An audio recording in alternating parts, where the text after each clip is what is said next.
तो स्टूडेंट्स मैं अब आपको बताने जा रहा हूँ इसकी एग्जाम्पल्स।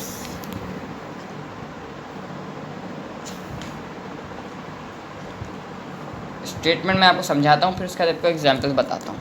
देखें, इसमें बता दिया गया कि different sample of chemical substance always contain the same proportion of element by mass. इसमें बताया कि देखें भाई, हम जितनी भी जहाँ से भी कोई भी चीज़ लें, एक केमिकल सब्सटेंस को हम जितना कहीं से भी लेंगे ना, वो हमें सेम प्रोपोर्शन में मिलेगा। Different sample of chemical substance, हम जितने भी chemical substance, different chemical substance, एक एक जैसे हमारे पास एक केमिकल सब्सटेंस है, हमने कहीं और से लिया, 3 दुकानों से हमने वो लिया, लेकिन उसके अंदर जो प्रोपोर्शन होगी ना एलिमेंट्स की कंबाइन की, एक कंपाउंड 2 एलिमेंट से मिलकर बनता है। तो कंपाउंड जब भले कहीं से भी उठा लें उस कंपाउंड को, उसके अंदर सेम प्रोपोर्शन ही होगी एलिमेंट्स की। आ गई आपको बात समझ में? देखें, ये केमिकल कंपाउंड है, ये भी एक केमिकल कंपाउंड है। ये हमने एक दूसरी दुकान से ख़रीदा है, ये हमने दूसरी दुकान से ख़रीदा है, ये हमने कहीं और से हासिल किया, और ये चारों एक ही केमिकल कंपाउंड हैं। चारों आप कर लें CaCl हैं, कैल्शियम क्लोराइड है, मार्बल्स भी कहते हैं वैसे। ये अपनी 4 जगह से एक ही चीज़ खरीदा है, सही है। इसमें जो प्रोपोर्शन में जितनी कैल्शियम है उतना ही क्लोरीन होगी, इसमें भी कैल्शियम है। सारे प्रोपोर्शन में एक दूसरे के सेम होंगे, रेशियो में एक दूसरे के सेम ही होंगे, 1/1 का रेशियो चारों में होगा। तो इसी तरीके से मैं आपको इसकी एग्जांपल्स भी कुछ समझाया जा रहा हूँ। इसकी सबसे पहली एग्जांपल हमारे पास जब भी हम जहन में सोचें तो हमारे वाटर ही आएगी, कि वाटर एक ऐसी चीज़ है जो हमें ओशन, रिवर, वेल, ट्यूबवेल और रेन की सोर्स में भी हासिल होता है। कितनी सोर्स होंगे इसकी? ओशन में भी हमें मिल जाता है, ये हमें रिवर में ही मिल जाता है।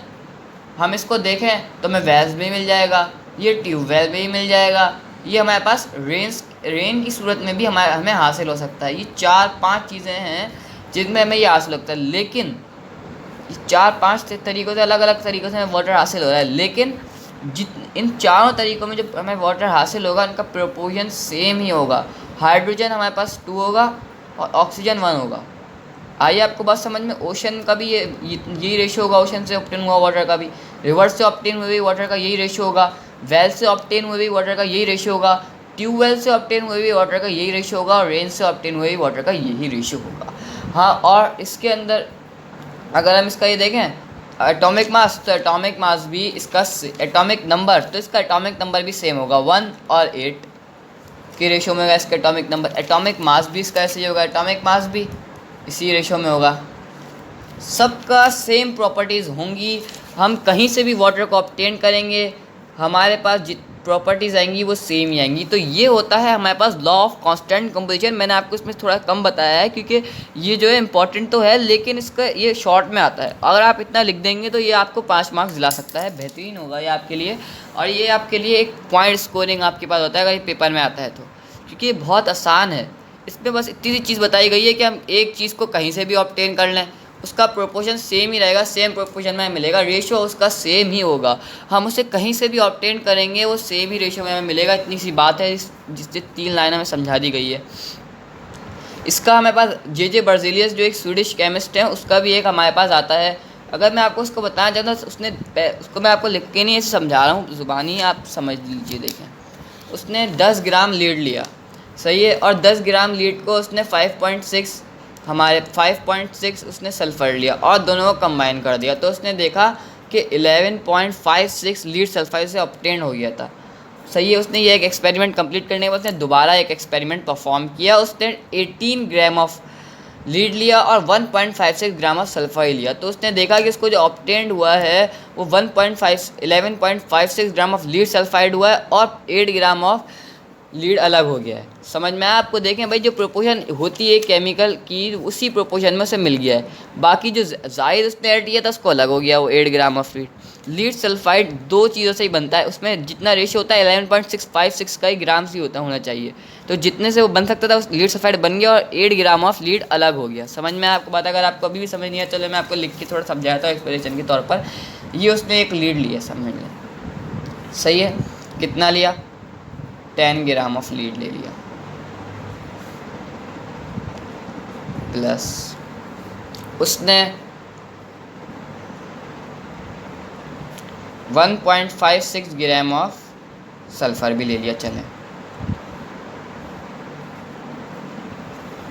अब उसको जो प्लस इन दोनों को जब उन्होंने केमिकल ये रिएक्टेंट्स के तौर पे उसने केमिकल रिएक्शन कंप्लीट कराया तो उसको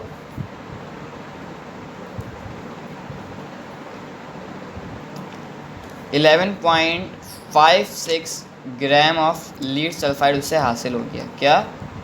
11.56 ग्राम लीड सल्फाइड उसको हासिल हो गया।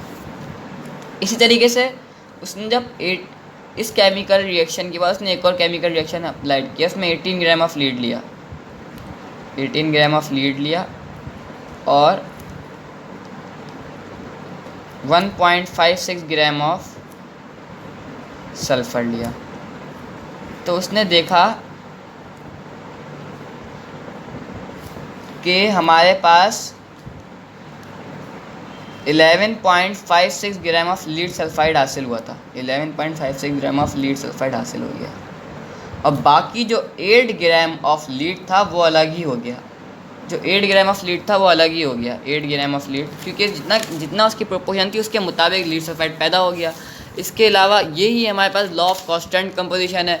उम्मीद है ये आपको समझ में आया। अगर आपको समझ में नहीं आया तो आप इसके कमेंट्स में डिटेल भी आस्क कर सकते हैं, तो मैं आपको डिटेल भी इसकी सेंड कर दूंगा। अगर आपको समझ में आ गया है तो लाइक कर दीजिए, सब्सक्राइब मेरा चैनल कर दीजिए अगर आपको ऐसी वीडियोज़ रोज़ चाहिए, क्योंकि मैं केमिस्ट्री की चैप्टर 1 बुक ख़त्म करने वाला हूँ। आपका बहुत बहुत शुक्रिया, आपका वीडियो देखने का बहुत बहुत शुक्रिया, बेहद पसंद करने का ही बहुत शुक्रिया। अल्लाह हाफ़िज़। अल्लाह दुआ में याद रखिएगा।